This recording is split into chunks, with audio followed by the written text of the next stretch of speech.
Back out in the garden again today. I will be giving the grass a very hard cut to get it nice and short, because after I've cut it I will be fertilising it, and in a few days time I will be overseeding it.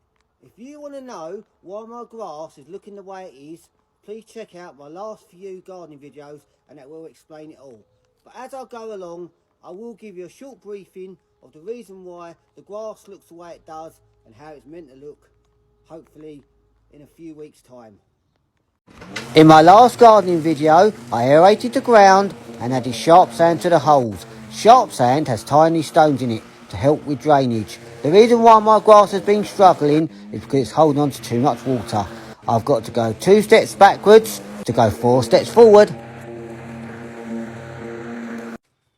This is a pre-seed fertiliser 11-5-5 mix. You put it on the ground and let it work its magic, and in about a week's time you're ready to overseed.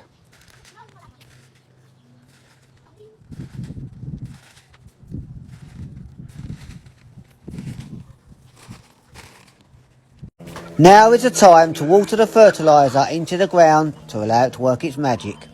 In my previous videos I was talking about pearl grass. Pearl grass is a wild grass. I don't think I'll ever totally get rid of it out my lawn, but as long as I cut it back to a minimum it'll be okay, because the field out the front seems to have loads of it and the seeds keep getting blown in.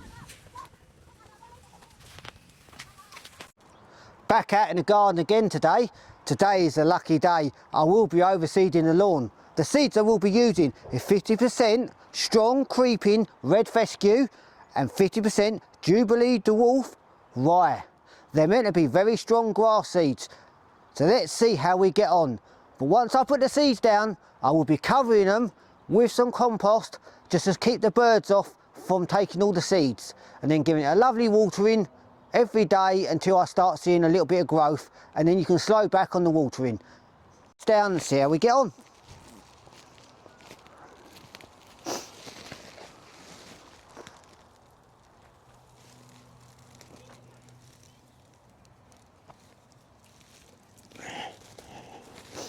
If you put any seeds in one big clump, just give it a little spread out. You don't want too many, just a few. What a lot of people tend to do is put way too many seeds down and waste it. So you just want a few in different areas.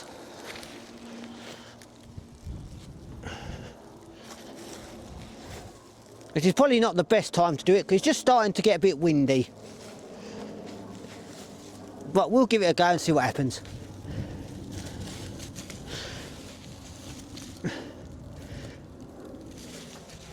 As you can see, I've finished putting all the seeds down now, gave it a nice covering. Just remember, try not to get the seeds into your flower beds, but if you do, it's not the end of the world. All you got to do is just rake them out, because I always get them in the flower beds, even though I tell people not to. Now it's time to add some compost to the top of the seeds to stop the birds taking it. If you haven't got any compost, you can always use some topsoil. This is how we do it. You just grab the bag, grab it between your fingers and just crush it. Every little bit into little tiny bits, covering all the seeds, as many as you can as possible.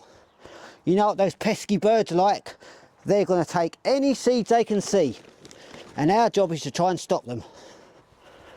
Just between your fingers, going through this. If you've got a roller, the one that spreads compost on the ground, you actually use a lot less. When you do it with this method, you end up using a lot more compost, more than what you really need to cover the seeds. You want a tiny covering, but when you do it with your hands, it always tends to go down a lot more thicker than you really need. As you can see, I've gave the ground a nice covering.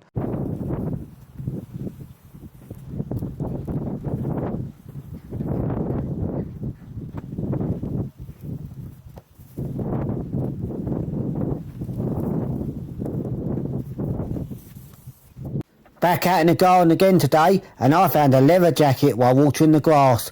A leather jacket is a larvae of a daddy longlegs. So far this year I've only found 2, what is good news. If you have loads in your lawn, you better eradicate them quickly, because otherwise they'll chew your grass till there's nothing left.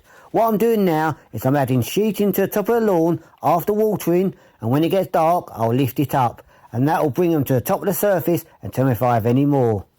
This is a leather jacket. You may find them on your lawn.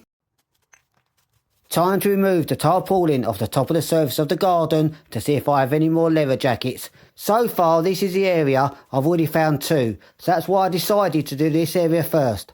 Then later on in the week I will be moving the tarpaulin around the top of the surface to see if I find any more. Then hopefully I'll be able to find a product that will be able to eradicate them out of my lawn, because if you leave them in there they're going to chew up your grass until there's nothing left.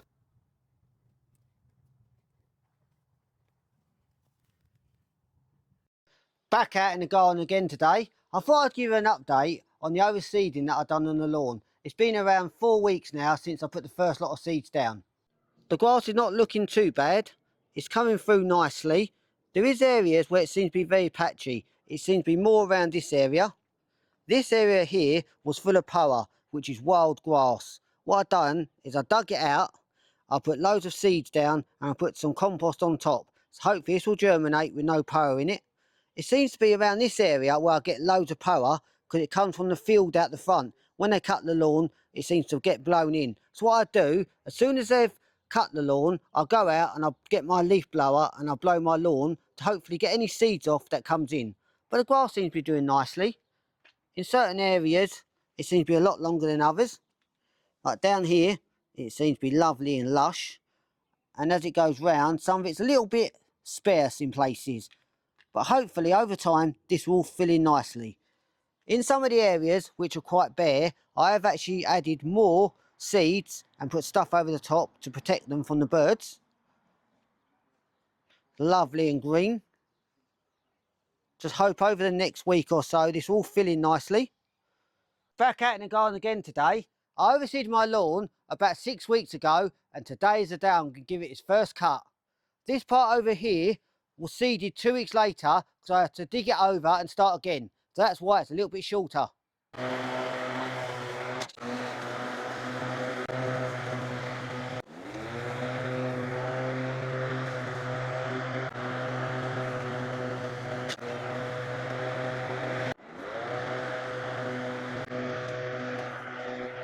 It's finished now after having its first cut. I forgot to film it when I'd done the strimming, but this is how it looks. It's not looking too bad, it just seems a little thin in certain places. So what I'm going to do now is just give it a little bit more of an overseed in the places that need it, and hopefully that'll come through lovely and lush like the rest is.